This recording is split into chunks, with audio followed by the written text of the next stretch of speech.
एक तो जो ये बार बार लगातार ये बात आ रही है कि सारी बिल्डिंगों को ध्वस्तीकरण किया जा रहा है, तोड़ा जा रहा है। ऐसा कहीं भी नहीं है। जो 2 बिल्डिंगों के बारे में बात आई थी, 2 होटल्स के बारे में, उसी पर बात हुई है और वो भी सबकी जो सहमति बनेगी उसके आधार पर यहाँ का प्रशासन काम करेगा। और इसके साथ साथ जो राहत एवं पुनर्वास की बात है, मुआवजे की बात है, उसके लिए यहाँ पर कमेटी बना दी है। जल्दी वो सब सारे नाम उसमें सम्मिलित कर लिए हैं। जो लोग जिस वर्ग से आते हैं, सभी प्रमुख वर्गों के लोगों को, प्रमुख जो भी प्रतिनिधि हैं, उन सभी को उसमें सम्मिलित करके जो है आगे की कार्रवाई की जाएगी कि राहत और पुनर्वास ठीक तरीके से हो। ये हमारी प्राथमिकता है। और अभी अंतरिम राहत की घोषणा की है और जल्दी से जल्दी हम चाहेंगे कि सभी तक अंतरिम राहत पहुंच जाए।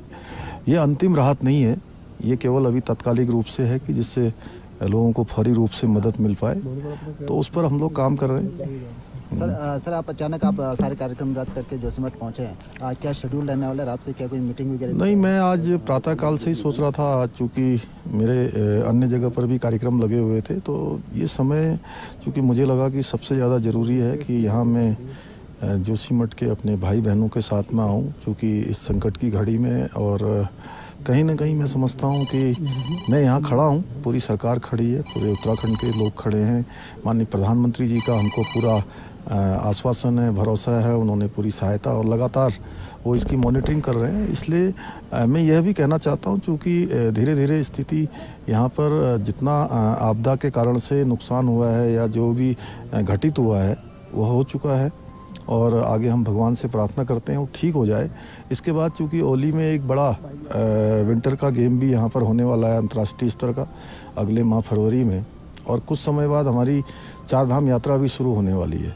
इसलिए इस प्रकार का जो वातावरण एक बहुत ज़्यादा ये बनाया जा रहा है कि पूरा उत्तराखंड खतरे में आ गया है, तो मैं समझता हूँ ये ठीक नहीं है। हाँ, ये ज़रूर है कि विकास जो बहुत तेज़ गति से हो रहा है, जिसके बारे में लोगों ने यहाँ बताया भी है, आप सब लोग भी देख रहे हैं, मीडिया के बंधु भी देख रहे हैं, उस पर थोड़ा हम ये कोशिश करेंगे आगे से कि जो इकोलॉजी और इकोनॉमी दोनों का संतुलन बना रहे और जो तेज़ गति से हो रहा है उसको थोड़ा कम किया जाए। और मैं पहले भी कह चुका हूँ कि हमारे जितने भी शहर हैं, आज जोशीमठ की बात आई है, जोशीमठ के साथ साथ उत्तराखंड के जितने शहर हैं, उनकी धारण क्षमता का भी हम आकलन करवाएंगे कि उनकी धारण क्षमता कितनी है।